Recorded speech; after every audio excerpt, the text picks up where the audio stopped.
Welcome to the city of Atlanta, one of the largest cities in the southeastern portion of the United States, home to such amazing attractions as the home of the Atlanta Braves, Turner Field, Fox Theater, Georgia Aquarium, home of Coca-Cola, the Varsity, Georgia Dome.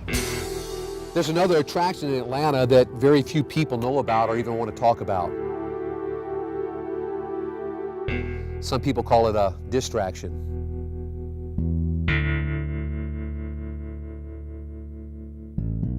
It's the homeless.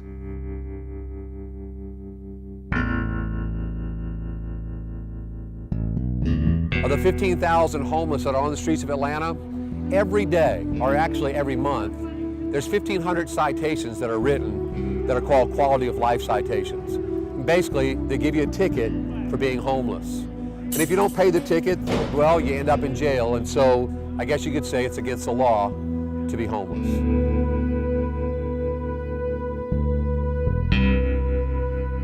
You know, people ask us all the time, what's the most significant thing that we do at Rescue Atlanta? And I guess more so than the clothes and the food and the showers and the laundry and all the things that we do, is probably building hope in many that are losing hope. For you see, many people, when they find themselves homeless, they don't think they're going to be there very long. And then they go from being homeless to becoming homeless. And very simply what that means is, when they get on the streets, they think, well, it's just going to be temporary, but then they lose everything.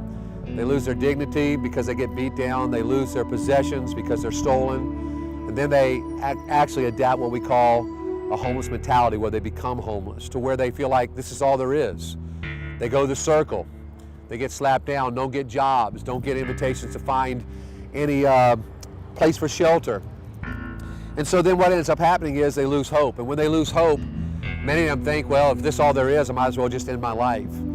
And we've watched every year people die on the streets. In fact, last year alone, 55 people died on the streets of Atlanta from various causes. They might have died from natural causes. They might have died from maybe being murdered or overdoses. But a lot of them, they commit suicide because they lose hope. Committing suicide simply by maybe overdosing on something, maybe stepping in front of an oncoming bus or a MARTA train, maybe hanging themselves, or even jumping from an interstate. And of the 55 that died last year, well, that's the ones that we had names for. There's a lot that died that are Jane Does and John Does, people that we'll never know about, but people that Jesus thought enough to die for.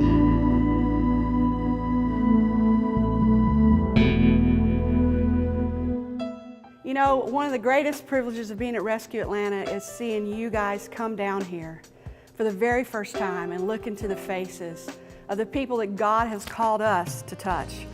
And we couldn't do it without you. We need you.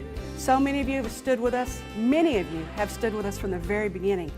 And we need you to continue to come. We need you to continue to volunteer, serve a plate of grits, maybe work in the clothes closet. Just pick up a child and hold them in your arms. We need your support.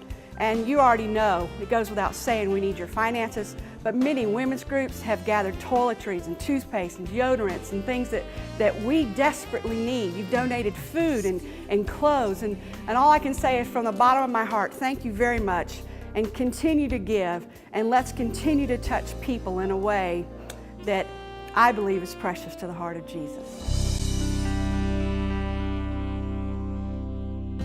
There's a scripture in 1 Corinthians 6, 9 through 11 that says, "And such were some of you, but you've been washed by the blood of the Lamb, Jesus Christ of Nazareth." I know I was one of them, and if it wasn't for Jesus changing my life, I wouldn't be doing what I'm doing today, reaching to offer hope to people that are in a hopeless situation.